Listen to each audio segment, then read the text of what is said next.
बिस्मिल्लाहिर्रहमानिर्रहीम। उम्मीद है कि आप खैर वफ़ियत के साथ होंगे।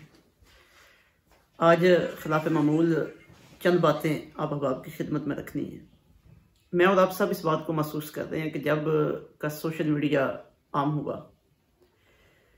मालूमात में तो इजाफा हुआ है, लेकिन इंतहाई दुख और अफसोस के साथ ये बात कहना पड़ रही है कि साथ साथ हमारी जहालतों में भी इजाफा हो रहा है। अब सूरत हाल ये बन गई है कि कुरान शरीफ हमें सही नहीं आता, हदीस शरीफ तक हमारी रसाई नहीं, दीन के बुनियादी अकायद और नज़रियात से आगाही नहीं है।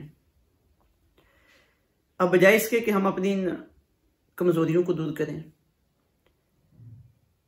सोशल मीडिया पे कोई आदमी खूबसूरत अल्फाज के साथ कोई ऐसी बातें कर रहा हो जो हमारे अकायद और नज़रियात के खिलाफ हो, और फिर उसके करने का अंदाज इस तरह का हो कि हमें उसके अंदर दिलचस्पी महसूस हो, तो हम फौरी उस बात की तरफ मुतवज्जे भी हो जाते हैं और उसे कबूल भी कर लेते हैं।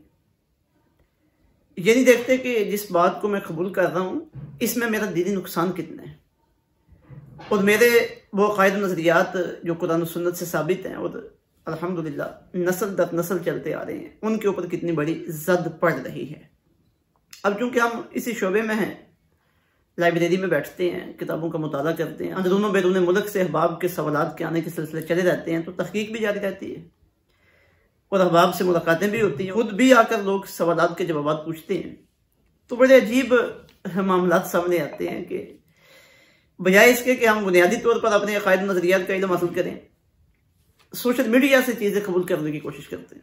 बजाय इसके कि हम अपने बुनियादी अकायद नज़रियात का इल्म हासिल करें और अपने अकायद में और अपने मामूलात में हमारी पुख्तगी हो, हम शॉर्टकट तरीकों से दीन सीखने की कोशिश करते हैं, जिससे जो पहले हमारे पास मौजूद होता है वो भी ज़ाया हो जाता है। अब दो तीन वाक़यात जो मेरे लिए इंतहाई दिलचस्प थे और आपके लिए भी दिलचस्पी का सबब होंगे। एक साथी जो फेसबुक पे मेरे साथ मौजूद हैं और मुख्तलिफ मामलात पे उनके साथ तबादला ख्याल भी होता रहता है, काबिल एहतराम है, काबिल इज़्ज़त है। वो अक्सर अकायद अहले सुन्नत पर मजाक और तदहीक के अंदाज में तनकीद करते रहते हैं। अब वो जो जुमले उनके होते हैं ग्रुप से लेते हैं तो कॉपी पेस्ट कर लेते हैं। अब उनकी बुनियाद क्या है? कई मतलब मैंने उन्हें टटोलने की कोशिश की है, लेकिन पीछे से कोई बुनियाद नजर नहीं आई। चंद दिन पहले उन्होंने कब्र के मुतल्लिक एक जुमला फेसबुक पे लिखा, कब्र में जो मौजूद हैं सवाल ही नहीं पैदा होता वो सुन सके। अब देखिए, बंदा जब दुनिया में मौजूद होता है उसकी समात कमजोर हो जाती है, मोबाइल पे बात करता है तो सिग्नल कम हो तो दूसरे की आवाज़ नहीं सुन सकता, तो कब्र में मरने के बाद कैसे सुन लेगा? तो मैंने उन्हें बताया कि भाई कब्र के जो मामलात हैं वो दुनिया के मामलात से अलग हैं। कब्र का एक अलग जहान है, बरज़ख का जहान है। बाकी कब्र में कौन सुनता है कौन नहीं सुनता, किस तक हमारी आवाज़ पहुंचती है किस तक नहीं पहुंचती, कब्र पे जाना चाहिए या नहीं जाना चाहिए, तो एक अलग मसला है। लेकिन आप जिस मजाक के अंदाज में इस बात को कर रहे हैं जो मुनासिब नहीं है। ये इल्मी मसाइल हैं और किताब सुन्नत में इसके मुतल्लिक़ वाज़ेह रहनुमाई मौजूद है और उलमा ने इसके ऊपर अलग से कुतुब लिखी हैं, तो बड़ी तहकीकात इसके ऊपर मौजूद है। अब बजाय मजाक करने के उन तहकीकात को देखना चाहिए और कुरान और सुन्नत पे गौर फिक्र करना चाहिए। अब वो बजाय इसके कि मेरी बात को कुछ कबूल करें, आगे से उन्होंने ये कहना शुरू कर दिया कि देखो जी, बंदा मर जाए तो वो तो सुनता ही नहीं है, लेकिन मुशरक इस बात के ऊपर डटे हुए हैं कि वो सुनता है। तो मैंने ना बुखारी शरीफ किताबुल जनाइज़ की हदीस नंबर 1374 सुनाई। मैंने कहा देखो ये बुखारी शरीफ की हदीस पाक है, हज़रत अनस रज़ियल्लाहु ताला अन्हु अब बयान करते हैं कि आका अलैहिस्सलातु वस्सलाम ने इरशाद फरमाया, इन्नल अब्दा इज़ा वुदिअ फी क़ब्रिही, बंदे को जब कब्र में रखा जाता है, व तवल्ला अन्हु अस्हाबुहु, और उसके साथी उसे कब्र में रख के वापस पलटते हैं, व इन्नहु लयस्मउ क़रअ निआलिहिम, तो कब्र में मौजूद मुर्दा उन साथियों के वापस पलटने से जो जूतों की आहट होती है उसकी आवाज भी कब्र में सुनता है। अब ये बुखारी शरीफ की हदीस पाक है, इनकार भी इसका मुमकिन नहीं है। तो मैंने कहा भाई ये जो आपने रट लगाई हुई है और पूरी दुनिया पे अपना एक नजरिया मुस्तरद करना चाहते हैं कि कब्र में हमारी आवाज नहीं पहुंच सकती, तो कम से कम आपका ये नजरिया इस हदीस शरीफ से टूट गया। तो कितनी वाज़ेह हदीस शरीफ है और आप जो नजरिया लिए फिरते हैं उस हदीस में और इस हदीस में कितना फर्क है। तो अब आगे से उन्होंने इसका क्या जवाब देना था और क्या जवाब दे सकते थे, आप इसे अंदाजा लगाइए ना कि बस किसी ने कोई बात की, कोई मैसेज आया तो आगे उन्होंने उसे फॉरवर्ड कर दिया, आगे उसे अपने फेसबुक पे लगा दिया, और उसकी बुनियाद का कोई पता नहीं, और फिर ये किस आयत या किस हदीस के खिलाफ है उसका कोई पता नहीं। अब ये तो आगे एक लंबी बहस है, कब्र वाले सुनते हैं नहीं सुनते, और ये इकराम की जिंदगी है, अम्बिया इकराम की जिंदगी है, उनका जो कब्र में शऊर है वो अलग बातें हैं, उनके ऊपर अलग से तहकीकात मौजूद है। लेकिन सिर्फ जो मैं बात आप अहबाब की खिदमत में रखना चाहता था वो यकीनन आपको समझ में आ गई होगी। दूसरी बात, हमारे एक और दोस्त हैं, अब मैं चंद दिनों से देख रहा था कि वो फेसबुक पे ना मेम्स लगा रहे थे मुख्तलिफ किस्मों की। मसलन कोई आलम दीन करामत बयान कर रहे हैं, या किसी अल्लाह के वली की शान बयान कर रहे हैं, अल्लाह के नबी की शान बयान कर रहे हैं। एक बहुत बड़ा फसादी तबका ऐसा है कि वो उन चीज़ों का मजाक उड़ाता है। अब इसमें भी कोई शक नहीं कि बयान करने वाले भी कुछ ऐसे हैं कि जो जिस तरह बात बयान करनी चाहिए उस तरह बयान नहीं करते, और फिर बेशुमार झूठी बातें वो इस तरह की बयान कर देते हैं। अब चले जो गलत बयानी कर रहा है उसे समझाने का एक तरीका है, और कुरान और सुन्नत में किसी की बात को रद्द करने के, किसी की बात का बुतलान वाज़े करने के और उसकी इस्लाह के भी ज़ाब्ते मौजूद है। अब मैंने उनके साथ रब्ता किया, मैंने कहा भाई आप अच्छे भले थे माशाल्लाह, तो अब ये कौन सा आपने फिरका परवत लोगों की तरह का तरीका शुरू कर दिया। तो मेरी बात सुन के कहने लगे भाई हम तो कुरान और सुन्नत को मानने वाले हैं, तो जो बंदा कुरान और सुन्नत के खिलाफ बात करेगा तो हम उसका जवाब तो देंगे। मैंने कहा बिल्कुल जवाब देना चाहिए, लेकिन ये जो मजाक उड़ाने का और मेम्स बनाने का तरीका कार है ये आपने कहां से लिया है?